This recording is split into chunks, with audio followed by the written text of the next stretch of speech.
നമ്മുടെ ജീവിതത്തിൽ ഇപ്പോഴുള്ള പ്രതിസന്ധികൾ തരണം ചെയ്യുവാൻ കഴിയാതെ മാനസികമായി ശാരീരികമായി വേദന അനുഭവിക്കുന്നവരാണോ നമ്മൾ?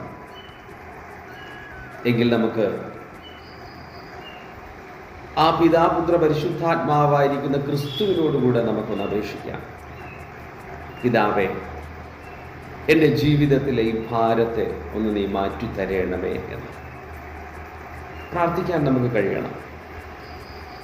2, ദൈവത്തോടുകൂടെ പ്രാർത്ഥിക്കുമ്പോൾ ഒന്നുകൂടെ ചോദിക്കുക, പിതാവേ, എൻ്റെ മുൻപിൽ എല്ലാ വഴികളും അടഞ്ഞുപോയി. ഞാനിപ്പോൾ മാനസികമായി ശാരീരികമായി വേദനകൾ അനുഭവിച്ചു കൊണ്ടിരിക്കുന്നു.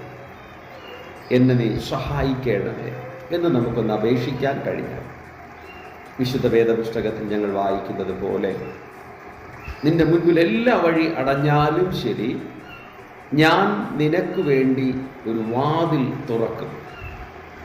അത് അനുഗ്രഹിക്കപ്പെട്ട വാതിലാണ്. നമ്മുടെ മുൻപിൽ എല്ലാ വാതിലുകളും ഇപ്പോൾ അടഞ്ഞിരിക്കുന്നു എങ്കിൽ കർത്താവായ ക്രിസ്തു വരുന്ന നാളിൽ നമുക്കൊരു വാതിൽ തുറക്കാൻ പോകുന്നു. ആമേൻ.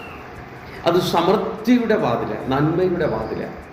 ആർക്കും അടക്കാൻ കഴിയത്തില്ല.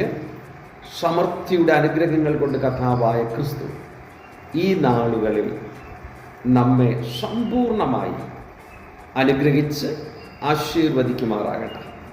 ആ ക്രിസ്തുവിൻ്റെ നന്മ ഈ നാളുകളിൽ നിങ്ങൾ സ്വീകരിച്ചെടുക്കുന്നവരായിരിക്കട്ടെ. യേശുവിൻ്റെ നാമത്തിൽ ആമേൻ. God bless.